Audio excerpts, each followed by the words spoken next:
Hello and welcome to Voices of the Industry, a podcast series bringing you leading industry voices who challenge thinking across transportation, infrastructure and cities.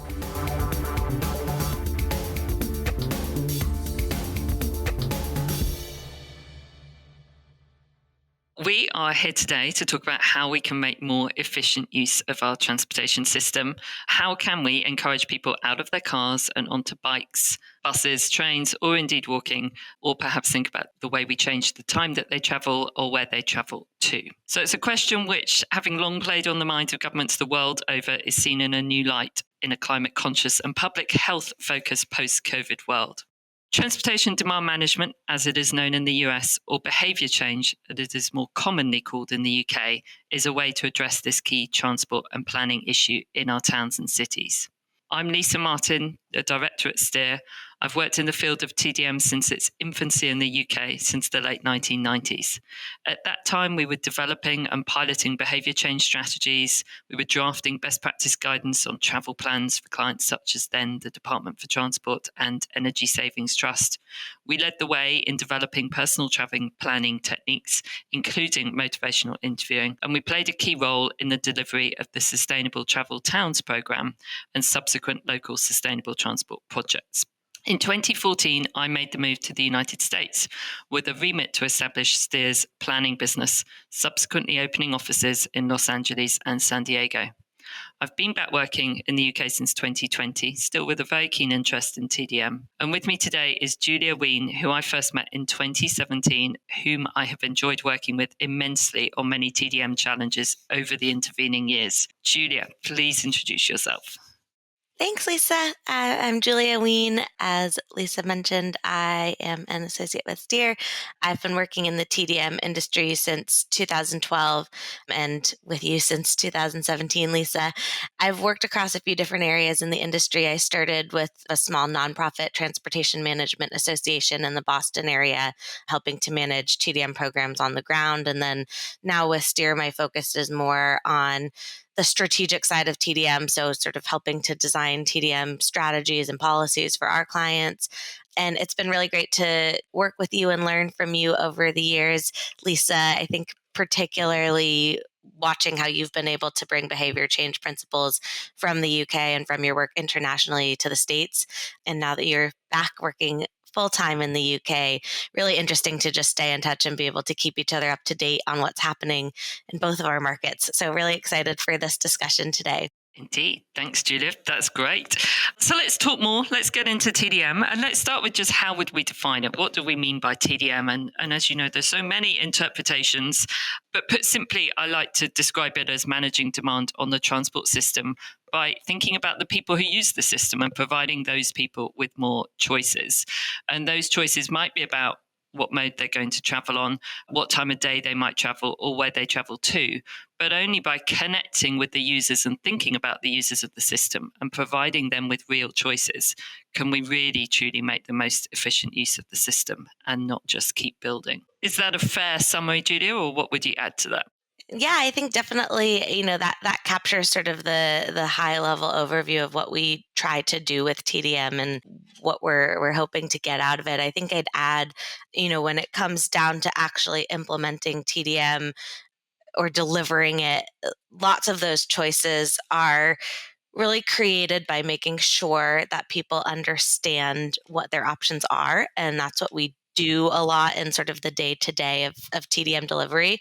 So, building a bike lane or establishing a new bus route is a form of TDM, but so is sort of the marketing and the outreach behind it or any incentivization around using those choices. And so if people don't know they exist, they're not going to get used. And that's what we tend to see from the behavior change standpoint is beyond just creating the choices. How can we make them more attractive and how can we make sure that people are making the choices that are best for them and help us reach the goals that we're trying to achieve with TDM. That's so very true, isn't it? The education and the encouragement to do something different is fundamental. It reminds me actually of when we do some of our motivational interviewing type training, and we always talk to people about the fact that for the majority of people who aren't transport planners, the idea of really giving a lot of thought to how they make their trips and why they make their trips is just not something people do. It's a real habit to walk out of the door every morning and perhaps be carrying the car keys because that's all you've ever done. And why would you stop and look up what your public transport route is, or indeed how you might bike somewhere? So such an important part of what we do in TDM is about really making people stop and think and understand that actually there are other ways to get around and do the things they need to do. So let's think now about the drivers of TDM. And I suppose they're thinking about the differences a little bit between the United Kingdom and the United States. Why have different governments pursued TDM? And I've been in this industry a lot longer than you are. I'm a lot older than you are in that sense. And when I think back to when I started working in TDM in the UK, the biggest driver was absolutely congestion. Everything we were doing was around reducing the number of car trips, which were creating congestion on our roadways. And I remember in particular, I look back at some of what at the time was really groundbreaking work that the Department for Transport here funded for a Sustainable Travel Towns programme back in 2004. It was a demonstration project, and 3 towns, different parts of the UK, were given a £10 million fund, a lot of money at that time, to implement what we called Smarter Choices programmes, typically TDM type measures, over a 5-year period. And all 3 of those towns put in a range of initiatives aimed at encouraging more use of non-car options, in particular bus, cycling, walking, and to absolutely discourage single occupancy car use. That was our main goal. And the evaluation of that showed a reduction of 7 to 10% reduction in the number of car driver trips per resident, which was pretty groundbreaking at the time that we could put in this type of program of initiatives. But it was absolutely the car driver trips we were focused on measuring. And I think now that's changed a little bit. I think air quality sure has always been important and the environmental impact of car driver trips. But I think transport's role in achieving net zero has just really moved the debate on now. And it's much more important for local transport authorities and indeed private and public organisations to be thinking about how they're working towards their own net zero goals. And then just as a third aside, I suppose, new development has always been there. And that was there 20, 30 years ago, and it's still there today, that the opportunity for new developments coming forwards gives the local planning authority the opportunity often to require things that we might associate with TDM. So how does that compare to the drivers in the US, and how's that perhaps changed over time? Yeah, I think in the States there have been some similar trends. Historically, our TDM policy and programming has really flowed down from sort of an environmental standpoint and also a congestion reduction standpoint as well. Post-COVID, we've seen that shift a little bit away from congestion as congestion has just gotten harder to control. It's not all happening at the same time anymore. It's a bit less predictable. And so focusing on the environment is something that we've seen come through a bit more clearly in US policy and drivers. I think in particular, we know that the transportation sector contributes to about 30% of our greenhouse gas emissions. And so it's an area that's really important for us to focus on. And I think the other piece you mentioned, developers, I think is sort of coming from the private sector and thinking about the options and the choices that you mentioned a few minutes ago and how important they are to actual day-to-day travelers. And so in addition to just congestion reduction or air quality, TDM is used as a tool to make things easier for people who are getting around. And that's something that developers want to see because they want their projects to be attractive to tenants. Employers want to see because they want their work sites to be accessible and they want to be able to provide benefits to their employees. And so we see a lot of that TDM, particularly from the private sector, coming around just wanting to be competitive and provide good service to the people who need to get around. Yeah, that's a really interesting point on the workplace trying to be competitive as well, right? It's not actually just a planning condition or a sustainability goal, but it's also so key to the recruitment and retention. Exactly. And post-COVID, I think that's become even more important as just employment has become more competitive. Okay, so similar drivers in both places, which is not surprising, I guess. Let's move on a bit now to funding, where I think we do see some really very real differences. And in the UK, I highlighted that Sustainable Travel Towns program in the early 2000s, and that led to the success of those programs, led to a really good period of sustained local sustainable transport fund, we called it, but it was available for local authorities across the country to be implementing TDM. That drew to a close, and now we're in a place where we have a much more pro motorists agenda. We have a much more constrained funding environment, and the funding that is coming forward for local transport authorities is far more perhaps to fund capital projects and that sort of important revenue funding we need to do the smarter choices work, the education, the encouragement is much harder to come by. I'm hoping, of course, that will change in the coming years, but that's the environment we're in today. So how would you characterize the funding environment in the US and how that's changed? Yeah, I think in the US, Lisa, we're, a little bit more friendly towards funding TDM from a federal perspective. We've had the CMAQ, the Congestion Mitigation and Air Quality Program, that's existed in the states, that TDM has been an allowable use for that program for years. And so that's funded lots of our TDM work across the states since I think the late 80s. That passes down through state governments to regional governments and local governments as well, and so really funds a whole variety of different types of TDM programming and strategies. And more recently, TDM has become a bit more well known from a federal government perspective as well, which is really great to see. Just in 2022, the carbon reduction program, which we've seen come through the federal government, listed TDM in its fact sheet as an option for funding emission reduction programs. And so it's really exciting to see, not only more funding come through for emission reduction and air quality programs, which we mentioned already as a driver, but seeing TDM really recognized as a tool in the toolkit. So we're not just seeing these programs fund huge infrastructure projects, but it's how are we thinking about TDM in addition to some of those larger projects that are coming through those funding sources. That's amazing. That would be a great place to get to. Do you think that was a long time coming? Do you think there's a change of heart at the federal level to recognize TDM, or did it just take time to really develop the prominence of it?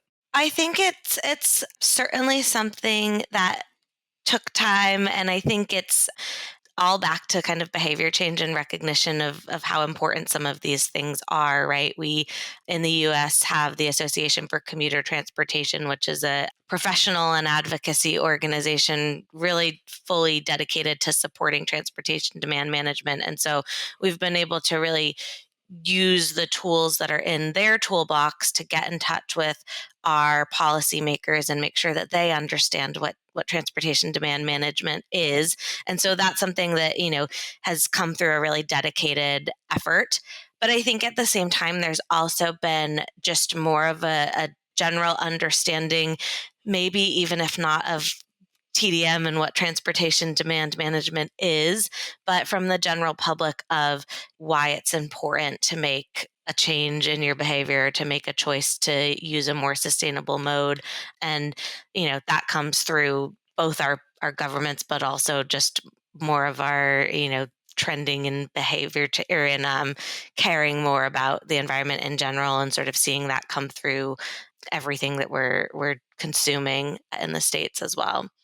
Yeah, so true. Great. Well, then there's hope that that same swell of public opinion might get through here too. Thinking about other funds, so I remember probably when you and I were both in LA, I might need to be reminded of what that date was when the local Measure M funding came forward in California, well, within Los Angeles County itself. And I remember it was actually on the ballot paper locally that residents could opt in to pay an extra cent of sales tax on everything they might purchase, and that money would go towards transportation.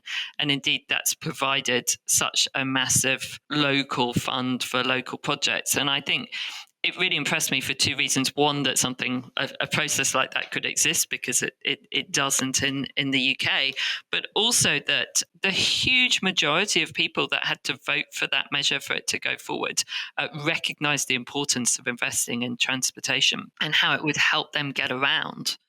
Yeah, I think that's another thing that we've been able to see in some parts of the states. Of course, it's not everywhere, but we certainly have seen more jurisdictions take on, we call them sort of self-help tax programs, where the community is voting to impose either a sales tax, or in some cases we see vehicle registration fees that create programs dedicated to supporting congestion reduction activities or transportation specifically. So it's different in every location, but it's definitely, I think that goes back to the culture we're seeing of people understanding the importance of some of this stuff. They know they're going to need to get around in the next 10, 20, 30 years, and that they need options to do that. And so, that education is hugely important in making sure that those programs and those funding structures exist. And it's great to see sort of TDM be able to be a beneficiary of those programs rather than just the huge infrastructure projects themselves. And so seeing both community members and local governments really tie the two together has been really exciting in the States in the past few years. Yeah, indeed. Okay, let's talk about strategy, shall we? And I think when we worked together in the States, we always talked about the importance of having that experience of having worked across both strategy and implementation, that really informed the other. The fact that we were able to write better strategies because we really had that experience on the ground in implementing different projects in different environments, and that really informed the development of a better strategy.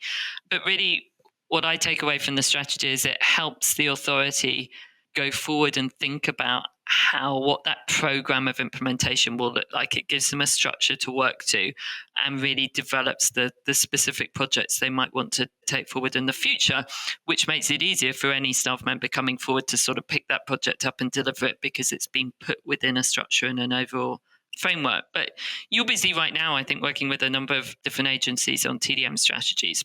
What are you seeing of the benefits of them working on those? Yeah, I think developing a strategy is really hugely important to implementing TDM, particularly at sort of a local, regional level.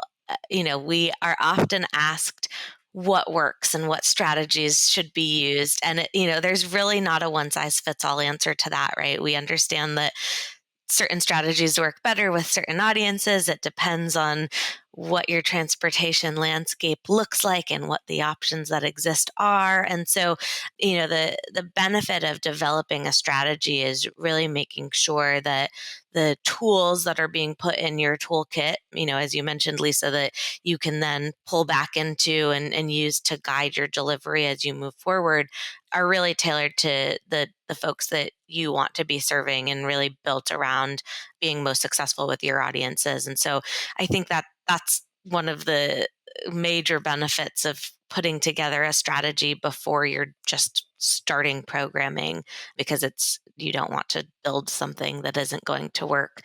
I think the other piece that we tend to really prioritize at Steer in our projects is making sure that our strategies are built around monitoring processes. And so not only are we saying, based on who your audience is, here's what probably will work the best and here's what you should try. It's here's what you should try and here's how you should measure and really understand if it is successful in the long term. We talked a little bit about TDM back in the 80s and 90s, and lots of that was really focused on just delivering programs, but there was less of an understanding of how successful it really was. And today, I think the industry has moved toward being a bit more, self-evaluating and really understanding as we go what's working and what's not, because it makes us able to make changes on the go. It makes it easier for us to, make little tweaks to the programs that we're putting forward so that we're able to keep them successful. The landscape is always changing, audience needs are changing. And so just assuming something that works, in 2024 is going to work again in 2034 doesn't really make sense. We want to be able to kind of stay on top of that. And that all comes through sort of designing a strategy first so that you're making sure you're keeping track of how things are working and monitoring your progress.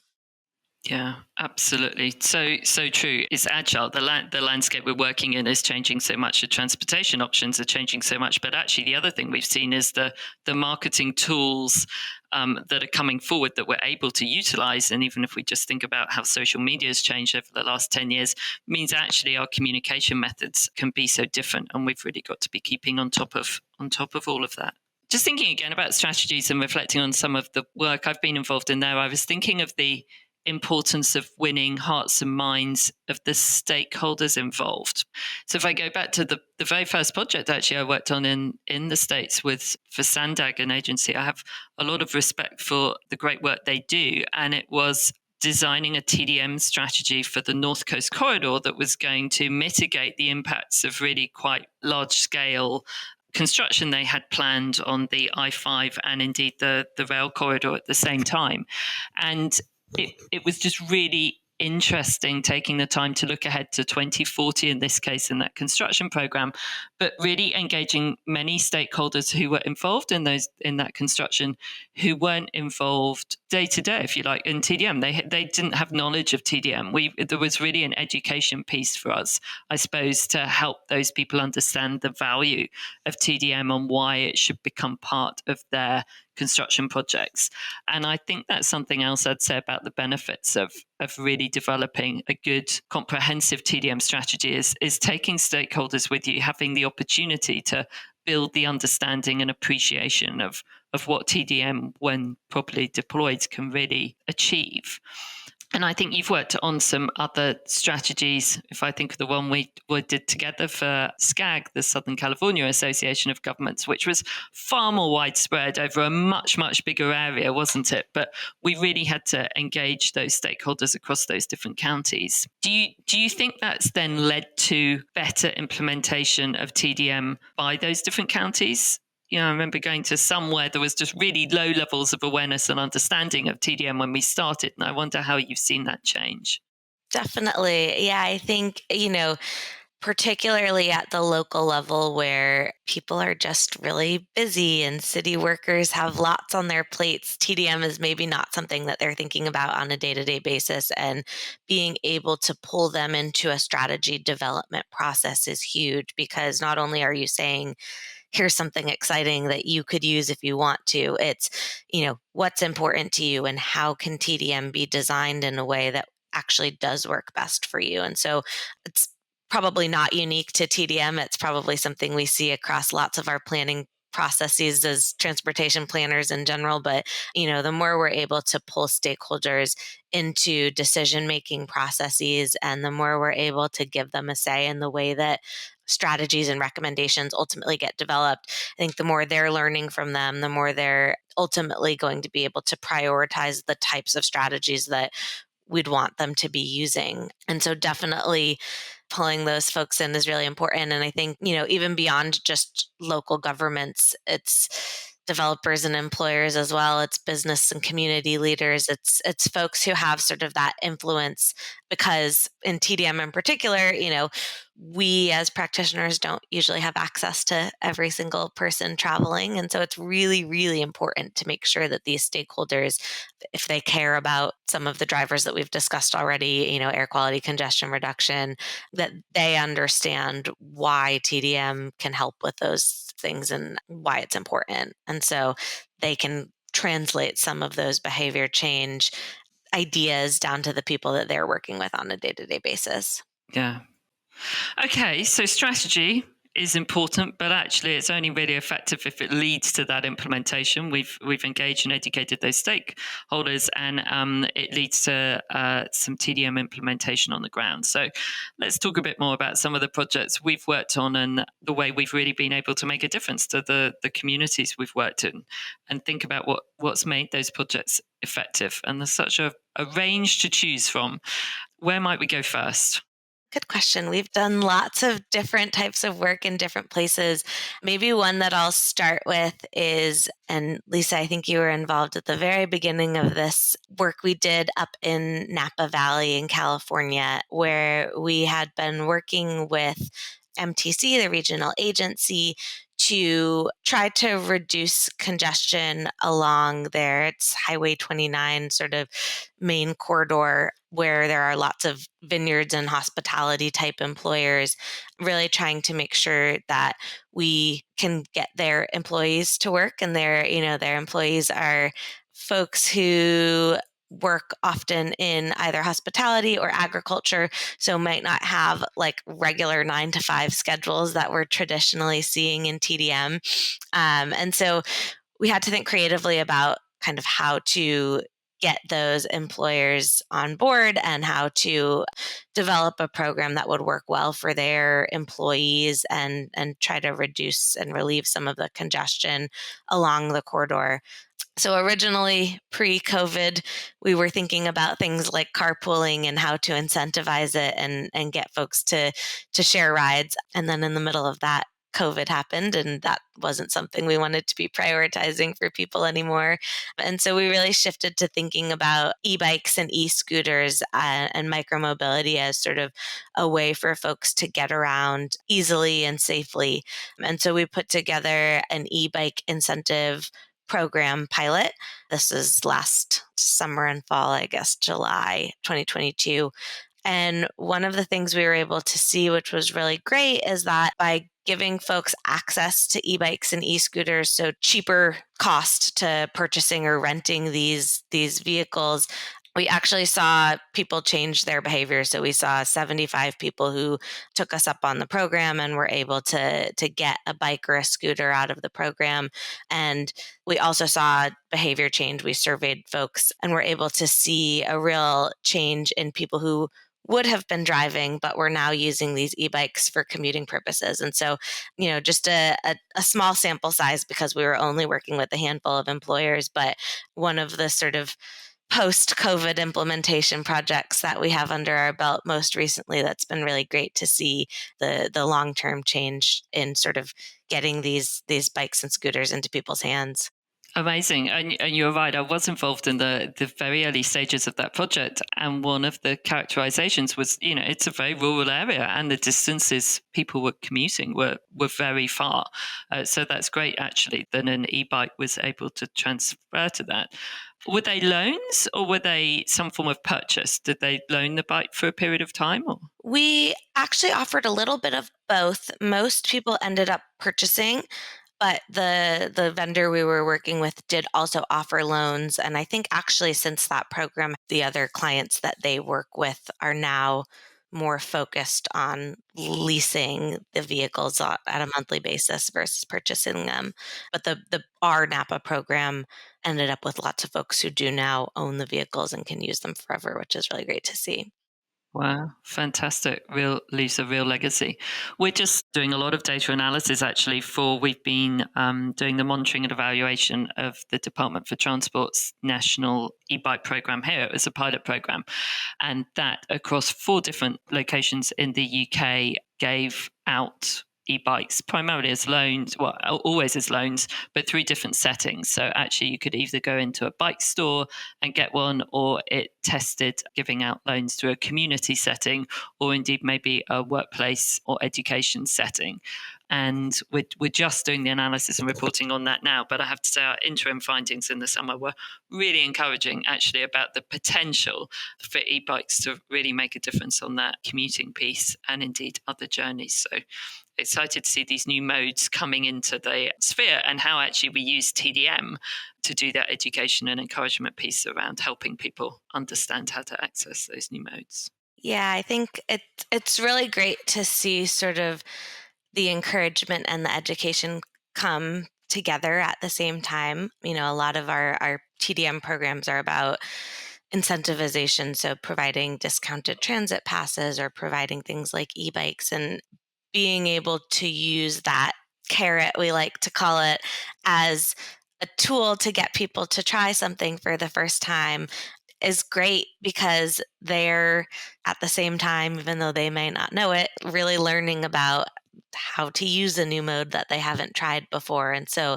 being able to tie in the education of how to use a new mode or how it works with we're going to make it a little bit sweeter for you and make it free or give you an extra benefit for it is fun to see, and something that we do see people pick up pretty frequently.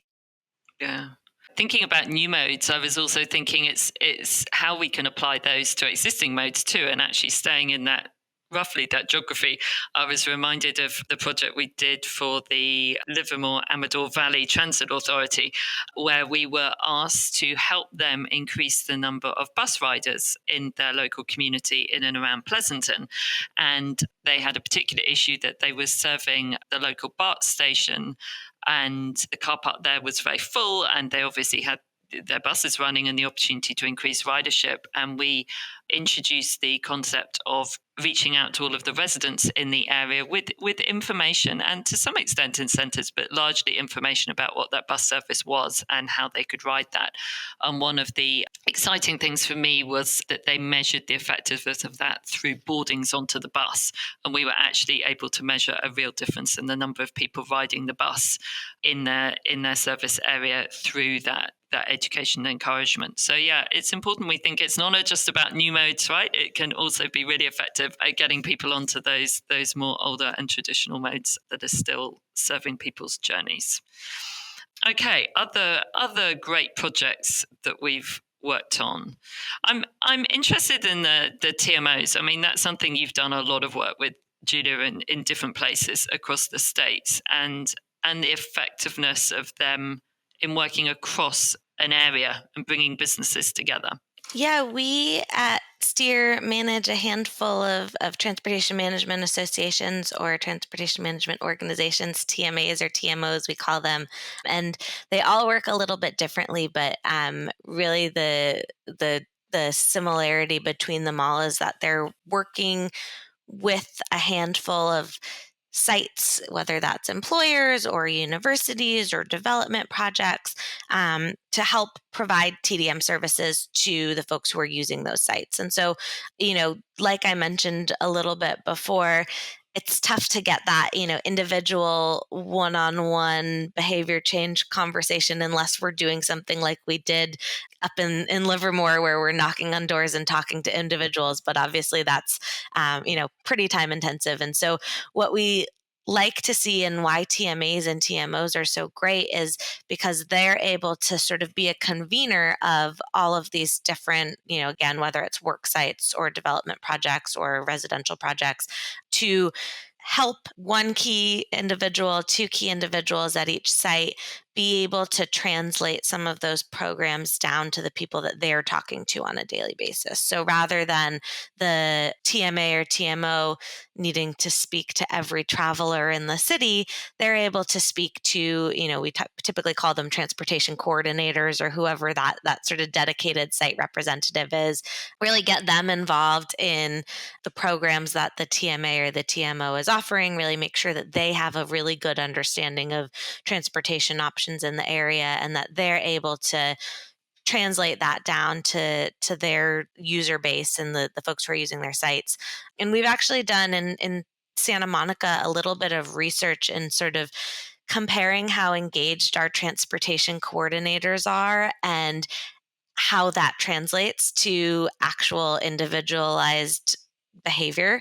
And what we've seen is that when we have those site coordinators really involved in the TMA and the TMO, when they're attending events, when they're reading our newsletters, when they're participating in our programs, those sites have better numbers of non-single occupancy drivers than the ones where the coordinators aren't as engaged. And so it's really cool to see that flow down, and really demonstrates how useful these TMAs and TMOs can be if they're engaging the right way with the right people. And, using that sort of economies of scale, being able to get this huge number of travelers reached through this kind of flow down system. the structure.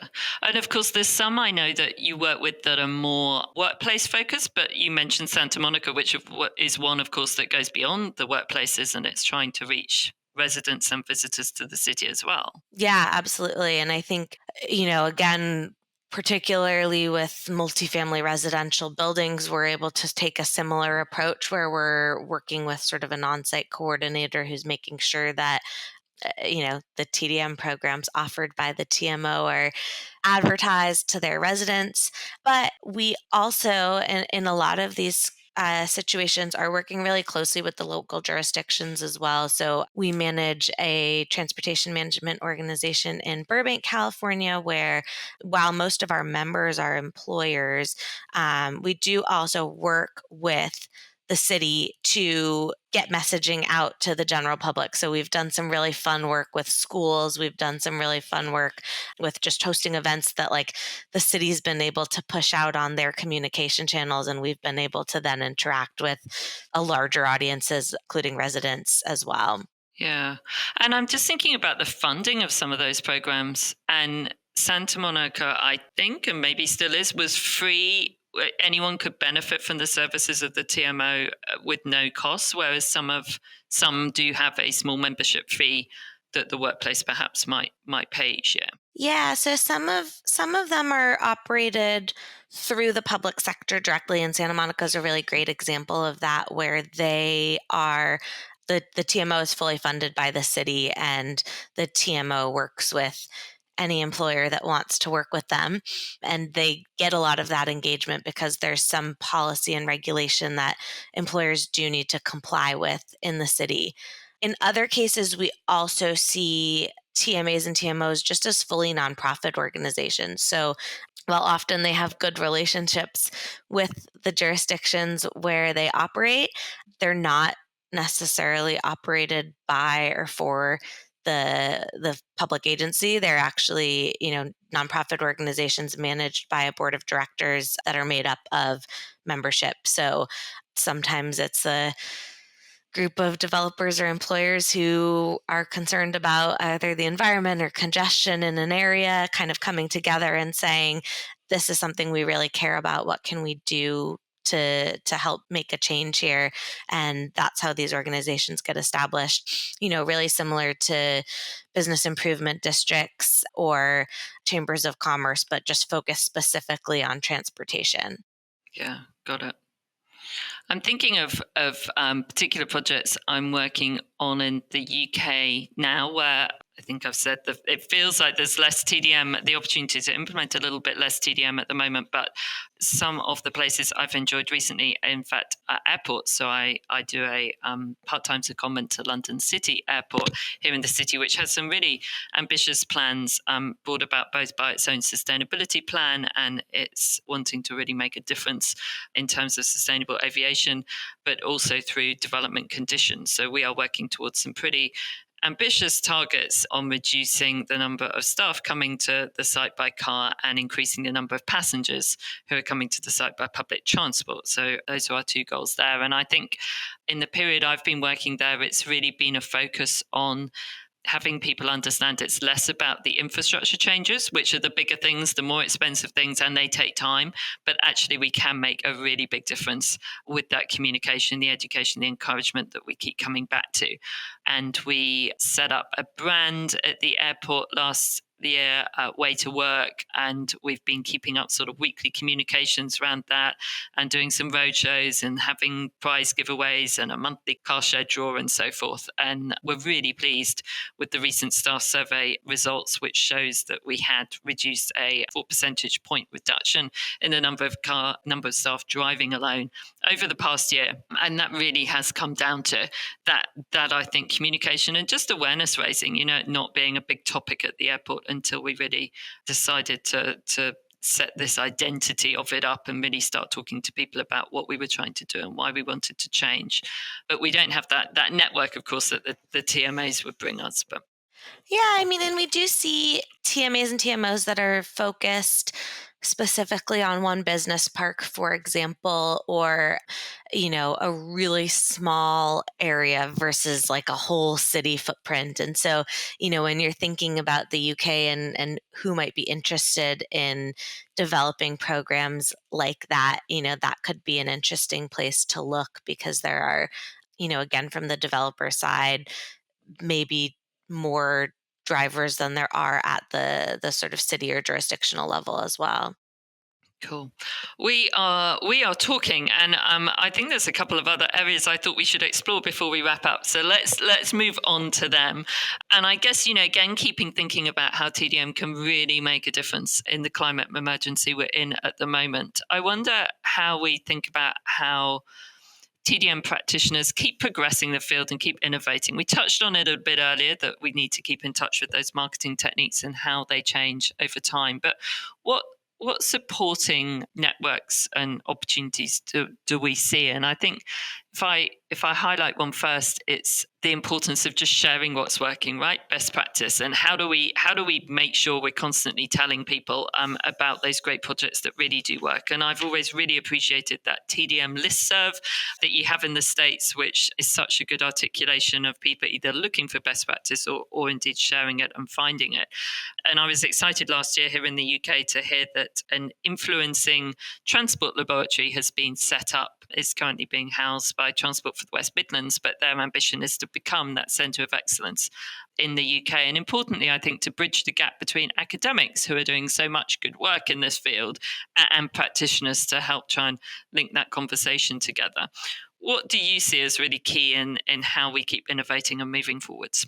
I think, yeah, that's a huge, huge important concept, Lisa, and one that you can speak to yourself in terms of some of the tactic and the knowledge that you brought over from the UK back in 2012, 2014.